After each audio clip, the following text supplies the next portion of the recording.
Hi friends, அஸ்ஸலாமு அலைக்கும். Welcome back to my channel. இன்றைக்கி நம்ம சேனலில் கோபி மஞ்சூரியன் எப்படி செய்யலாங்கிறது தான் பார்க்க போகிறோம். இந்த கோபி மஞ்சூரியன் ரெஸ்டாரண்ட்லலாம் எந்த டேஸ்ட்டுக்கு கிடைக்குதோ அதே டேஸ்ட்டில் நம்ம வீட்லேயும் ரொம்ப சுலபமாக ரொம்ப சீக்கிரமாகவும் செஞ்சிடலாம். எப்படி செய்யலாங்கிறத வீடியோக்குள்ளே போய் பார்க்கலாம். நம்ம கட் பண்ணி வச்சுருக்க காலிஃப்ளவரை ஃபஸ்ட்டு இந்த மாதிரி ஒரு ஹாட் வாட்டரில் நம்ம 2 நிமிஷம் பாயில் பண்ணி எடுத்துக்க போகிறோம். தண்ணி நல்லா ஹீட்டாகி வந்ததுக்கப்புறமா 2 டீஸ்பூன் அளவுக்கு சால்ட் ஆட் பண்ணிவிட்டு தண்ணி இந்த மாதிரி நல்லா கொதித்து வந்ததுக்கப்புறமா கட் பண்ணி வச்சுருக்க காலிஃப்ளவரை இதோடையே நம்ம சேர்த்துட்டு ஒரு 2 நிமிஷம் நம்ம கொதிக்க விட்டு வடிகட்டி வச்சுக்கலாம்.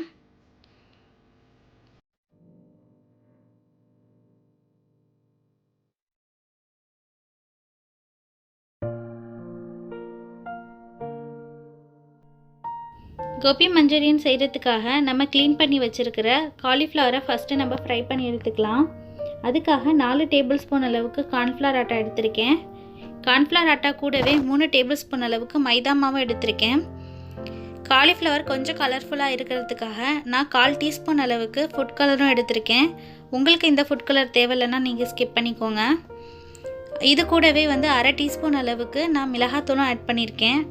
இது எல்லாத்தையுமே நல்லா மிக்ஸ் பண்ணி விட்டதுக்கப்புறமா இது கூடவே காலிஃப்ளவருக்கு தகுந்த கொஞ்சமாக சால்ட்டும் ஆட் பண்ணிக்கலாம். சால்ட்டும் ஆட் பண்ணிவிட்டு நல்லா மிக்ஸ் பண்ணி விட்டதுக்கப்புறமா கொஞ்சம் கொஞ்சமாக தண்ணி ஆட் பண்ணிவிட்டு நம்ம ஒரு திக்கான பேஸ்ட்டாக நம்ம இதை கரைச்சி வச்சுக்கலாம். நம்மளோட மாவு நல்லாவே ரெடி ஆகிடுச்சு. இந்த பக்குவத்தில் இருக்கணும். அப்போ தான் காலிஃப்ளவரோட இந்த மாவு நல்லாவே ஒட்டும்.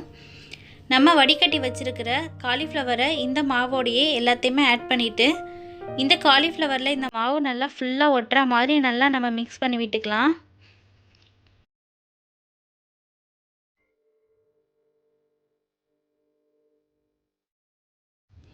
மாவு நல்லா நம்ம காலிஃப்ளவரோட மிக்ஸ் பண்ணி விட்டாச்சு.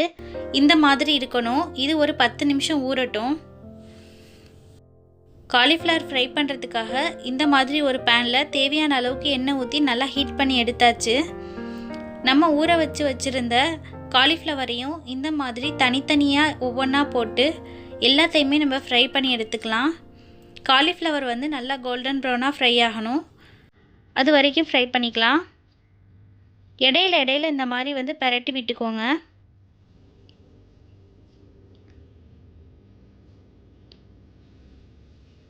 இப்போ நம்மளோட காலிஃப்ளவர் இந்த ஸ்டேஜுக்கு வந்துருச்சு. இந்த மாதிரி வரும்போது நம்ம எல்லாத்தையுமே எடுத்துடலாம்.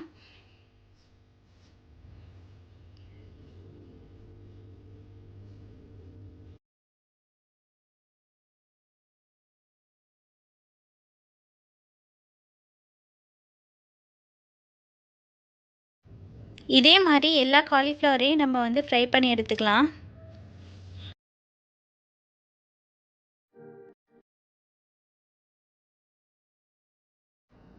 எல்லா காலிஃப்ளவரையும் நம்ம ஃப்ரை பண்ணி எடுத்தாச்சு. நெக்ஸ்ட்டு நம்ம சாஸ் ரெடி பண்ணிக்கலாம். சாஸ் ரெடி பண்ணுறதுக்காக நம்ம இந்த மாதிரி ஒரு அகலமான பாத்திரத்தில் 4 டேபிள் ஸ்பூன் அளவுக்கு ஆயில் எடுத்திருக்கேன். ஆயில் நல்லா ஹீட்டாகி வரட்டும். சாஸுக்கு தேவையானது 2 டேபிள் ஸ்பூன் அளவுக்கு பொடியாக நறுக்கின பூண்டு, ஒரே ஒரு கேப்சிகம் இந்த மாதிரி ஸ்கொயரில் கட் பண்ணியிருக்கேன். ஆனியன் இந்த மாதிரி கொஞ்சம் ஸ்கொயரில் கட் பண்ணிவிட்டு கொஞ்சம் பொடிசாவும் கட் பண்ணி வச்சுருக்கேன். இது எல்லாத்தையுமே நம்ம ஆயில் நல்லா ஹீட்டாகி வந்ததுக்கப்புறமா தான் ஆட் பண்ணணும். ஆயில் நல்லா ஹீட் ஆனதுக்கப்புறமா இந்த மாதிரி பூண்டு கோல்டன் ப்ரௌனாக ஃப்ரை ஆனதுக்கப்புறமா நம்ம ஆனியன் கேப்சிகம் எல்லாத்தையுமே ஆட் பண்ணிக்கலாம். பூண்டு நல்லா கோல்டன் ப்ரௌனாக ஃப்ரை ஆனதுக்கப்புறமா நீங்கள் ஆனியன் ஆட் பண்ணிக்கோங்க. அப்போ ஒரு நல்ல ஃப்ளேவராக இருக்கும். சாப்பிட்றதுக்கு ரொம்பவே டேஸ்ட்டாக இருக்கும். ஆனியனும் கேப்சிகமும் ரொம்ப நேரம் வதங்கக்கூடாது. ஒரு 2 நிமிஷம் வதக்குனதுக்கப்புறமா நம்ம சாஸஸ் எல்லாமே இதில் ஊற்றிடலாம். 2 டீஸ்பூன் அளவுக்கு சோயா சாஸ் ஆட் பண்ணியிருக்கேன். சோயா சாஸ் 2 நிமிஷம் வதங்கினதுக்கு அப்புறமா நான் கார்லிக்கும் சில்லியும் சேர்ந்த மாதிரி சாஸ் வச்சுருக்கேன். இது ரொம்பவே டேஸ்ட்டாக இருக்கும். இது 2 டீஸ்பூன் அளவுக்கு ஆட் பண்ணிக்கோங்க. ஆட் பண்ணிவிட்டு இதை நல்லா வதக்கி விட்டதுக்கப்புறமா 2 டீஸ்பூன் அளவுக்கு டொமேட்டோ கெச்சப் ஆட் பண்ணிக்கோங்க. டொமேட்டோ கெச்சப்பும் நல்லா வதங்கி வந்ததுக்கப்புறமா 1 டீஸ்பூன் அளவுக்கு சில்லி சாஸ் ஊற்றிக்கோங்க. சில்லி சாஸ் உங்களுக்கு வேணாம் அப்படின்னா நீங்கள் ஸ்கிப் பண்ணிக்கோங்க. வெஜிடபிள்ஸ் வந்து நல்லா 2 நிமிஷம் வதங்கிடுச்சு. வதங்கினதுக்கப்புறமா 1 டீஸ்பூன் அளவுக்கு கார்ன்ஃப்ளவர் ஆட்டாவை நான் தண்ணியில் கரைச்சி வச்சுருக்கேன். அதையுமே இந்த வெஜிடபிள்ஸோட கொஞ்சம் கொஞ்சமாக ஆட் பண்ணிவிட்டு நல்லா வந்து வதக்கி விட்டுக்கலாம். இது நல்லா வதக்கி விட்டதுக்கப்புறமா உங்களுக்கு தேவையான அளவுக்கு தண்ணி இதில் ஆட் பண்ணிக்கோங்க. அதிகமாக தண்ணி ஆட் பண்ணிட வேணாம். ஒரு 1/4 டம்ளர் அளவுக்கு தண்ணி ஆட் பண்ணால் போதும். நல்லா வந்து இது 2 நிமிஷம் கொதிக்கட்டும். சாஸஸோட பச்சை வாடெல்லாம் போகணும், அது வரைக்கும் கொதிக்கட்டும். சாஸஸோட பச்சை வாடை நல்லா போயிடுச்சு. இந்த ஸ்டேஜில் நம்ம வந்து உப்பு செக் பண்ணிவிட்டு ஆட் பண்ணிக்கோங்க. எதுக்காக அப்படின்னா சாஸஸ்லேயும் வந்து உப்பு இருக்கும், அதனால் செக் பண்ணிக்கோங்க. இது கூட வந்து 3 க்ரீன் சில்லி நான் கட் பண்ணி வச்சுருக்கேன், அதையும் இதோடய ஆட் பண்ணிவிட்டு நல்லா கிளறி விட்டதுக்கு அப்புறமா நம்ம ஃப்ரை பண்ணி வச்சுருக்க காலிஃப்ளவரையும் இதோடய ஆட் பண்ணிக்கலாம். காலிஃப்ளவர் வந்து நல்லா வந்து கிறிஸ்பியாக வந்து ஃப்ரை பண்ணணும். அப்போ தான் வந்து கோபி மஞ்சூரியன் ரொம்பவே டேஸ்ட்டாக இருக்கும். காலிஃப்ளவரை ஆட் பண்ணதுக்கப்புறமா 2 கரண்டி வச்சு இந்த மாதிரி நல்லாவே வந்து மிக்ஸ் பண்ணி விட்டுக்கோங்க. அப்போ தான் வந்து நம்ம ரெடி பண்ண சாஸஸ் எல்லாமே இந்த காலிஃப்ளவர் கூட உள்ளே போய் நல்லா சாப்பிட்றதுக்கு ரொம்பவே டேஸ்ட்டாக இருக்கும். இதை நல்லாவே மிக்ஸ் பண்ணி விட்டுக்கலாம்.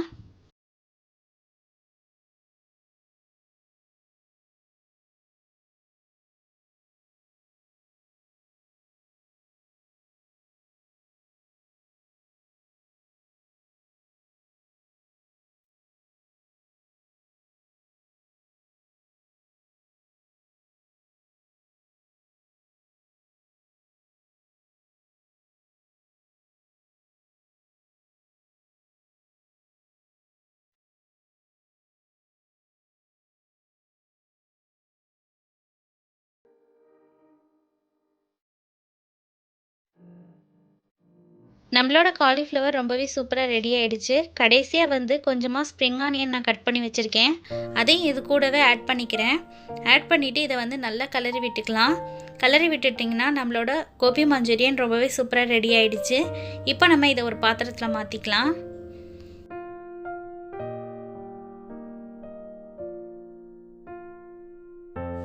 ரெஸ்டாரண்ட் ஸ்டைல் கோபி மஞ்சூரியன் நம்ம வீட்டிலையே ரொம்பவே சீக்கிரமாக ரொம்பவே சுலபமாக சூப்பராக செய்து முடிச்சாச்சு.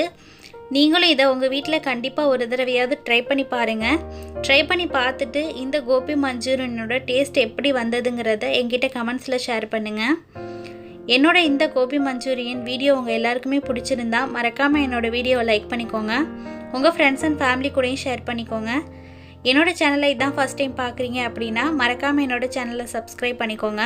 பக்கத்தில் இருக்க பெல் பட்டனையும் கிளிக் பண்ணிக்கோங்க. அப்போ தான் நான் போகிற வீடியோஸ்லாம் உங்களுக்கு நோட்டிஃபிகேஷனாக வரும். இதே மாதிரி வேறொரு வீடியோவில் உங்களை மீட் பண்ணுறேன். ஓகே ஃப்ரெண்ட்ஸ், பாய். அஸ்ஸலாமு அலைக்கும். தேங்க்ஸ் ஃபார் வாட்சிங்.